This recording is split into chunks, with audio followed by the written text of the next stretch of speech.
नमस्कार, आप देख रहे हैं हमारा बिहार। मैं हूं धर्मवीर धर्मा और भी हमारे साथ वो शख्स मौजूद है जिन्होंने अपनी कामयाबी को बता दिया है कि सक्सेस यानी एक कामयाबी के बाद दूसरी कामयाबी, लगातार सक्सेस पे सक्सेस की कहानी लिखने वाले मिथिलेश कुमार दास जी है, जो कि जम्मू जिला से आते हैं और इन्होंने 31वीं न्यायिक परीक्षा को पास करके अभी जज बने हैं।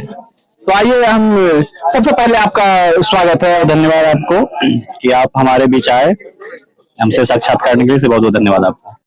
आप अपने इस कामयाबी के पीछे छुपे हुए राजों को बताएंगे और अपने संघर्षों के बारे में भी जरा बताएंगे। क्योंकि मेरी अगर छुपे हुए राज के बारे में अगर मैं एक लाइन में कहूँ तो मेरा कोई सर्किल नहीं था, कोई दोस्तों का। जब मैं पटना 15 में शिफ्ट किया था और मैं उसी समय पटना लॉ कॉलेज का एंट्रेंस भी दिया था, तो मेरा हो गया था। तो फिर हमने एलएलबी किया 15 से 18 तक, और फिर इसी बीच में लगातार बीपीएससी सिविल का मैं एग्जाम देते रहता था। तो इसमें 60-62 में इंटरव्यू दिया नहीं हुआ, 63 में दिया नहीं हुआ, लेकिन 64 में मुझे कामयाबी मिली और हम प्रखंड आपूर्ति पदाधिकारी के रूप में वर्तमान में अभी बांका में पोस्टेड हूँ। इसके बाद मेरी 18 में एलएलबी कंप्लीट हुई थी, तो हमने एक पहली बार 30वीं न्यायिक सेवा दिया था। मैंने इंटरव्यू तक का सफर तय किया था। 5 नंबर से मेरा फाइनल नहीं हो पाया था और अभी मेरा 31वीं न्यायिक सेवा में फाइनल हुआ है। तो इसके पीछे ये जो कहानी हमारी जो सफलता की है, इसके पीछे एक ही बात है कि हम लॉ कॉलेज में भी क्लास करते थे तो हमारा कोई दोस्त नहीं हुआ करता था। बस जाते थे क्लास अपने रूटीन टाइम पे करके हम अपने रूम पे आते थे, और रूम पे जब भी आते थे तो हम पढ़ाई करते थे। और जैसे बहुत आदत होता है स्टूडेंट को, मैं देखता हूँ पटना में कि शाम में जाके चाय दुकान पे 2 घंटे वेस्ट करना, सुबह में जाके 2 घंटे वेस्ट करना चाय के नाम पे, सारे गप्पे उड़ाना। तो ये सारा चीज मेरे साथ नहीं था। जो भी था मैं सेल्फ स्टडी करता था और बार बार लगातार इंटरव्यू तक हम फेस कर रहा था।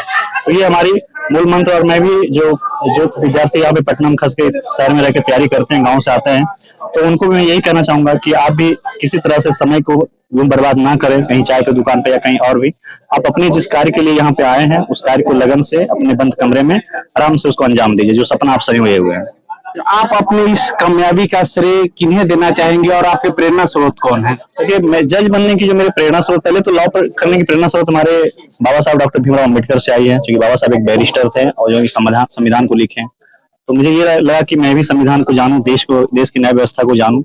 फिर मैंने मेरे जिया जी का चयन 2013 में न्यायिक सेवा में हुआ था, तो वो पोस्टेड हुए थे, इनकी पोस्टिंग हुई थी सहरसा में। तो उनके पास हम जाते थे तो उनका कार्यशैली देख के मुझे बहुत अच्छा लगता था, न्यायपालिका का। तो उसी समय मैं भी सोचा कि मैं एलएलबी करके मैं उसमें ग्रेजुएशन कर रहा था कि मैं भी न्यायपालिका का एक अंग बनूंगा, और परिणाम आज आपके साथ है।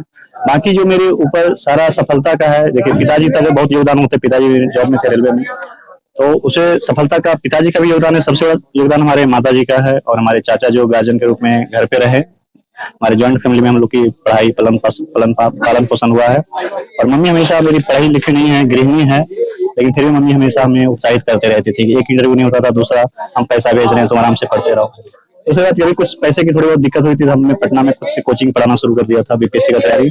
तो मैं लगभग 3-4 कोचिंग में पढ़ाते थे और मैं अच्छा खासा अर्न कर लेता था, जिससे मैं अपने खर्चा, और मेरे साथ मेरा छोटा भाई रहता था, उसका भी खर्च को मैं वहन कर लेता था।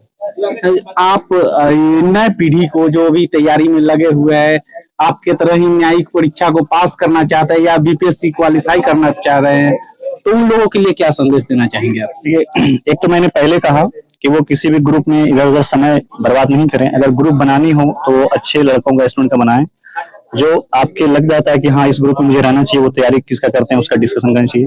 दूसरी बात की जो बहुत लोग आते हैं तो है यहाँ पे और कोचिंग के चक्कर में फंस जाते हैं। बहुत सारे कुछ ऐसे हैं जो कोचिंग के नाम पे आपको सिर्फ मतलब सपने दिखा रहे हैं। अब सच्चाई ये है कि कोचिंग आपको कुछ कराता नहीं, जो भी करना हो आपको खुद से अपने मेहनत विश्वास करिए। तीसरा चीज ये है कि जो आप किताबें पढ़ते हैं, तो जिस चीज की तैयारी करते हैं उससे जुड़ी हुई जो रिलेवेंट बुक्स है, जो आपके ऑथेंटिक्स बुक है आपके सब्जेक्ट वाइज, उसको पहले आप परचेज करें विद्यार्थी, और उसको खुद से स्वयं को पढ़ें। जैसे मेरा एक थ्योरी था कि 1 बुक 10 टाइम्स, ठीक है, 1 बुक 10 टाइम्स, मतलब एक किताब को आप 10 बार पढ़ेंगे। जब 10 बार पढ़ेंगे तो आपको बातें समझ में आ जाएगी। तो मेरा यही मूल मंत्र है कि आप जो सपने लेकर के आए रूम में पैक होकर के, सारे मटेरियल को इकट्ठा करके आप खुद से सेल्फ स्टडी कर खुद से नोट्स बनाएं।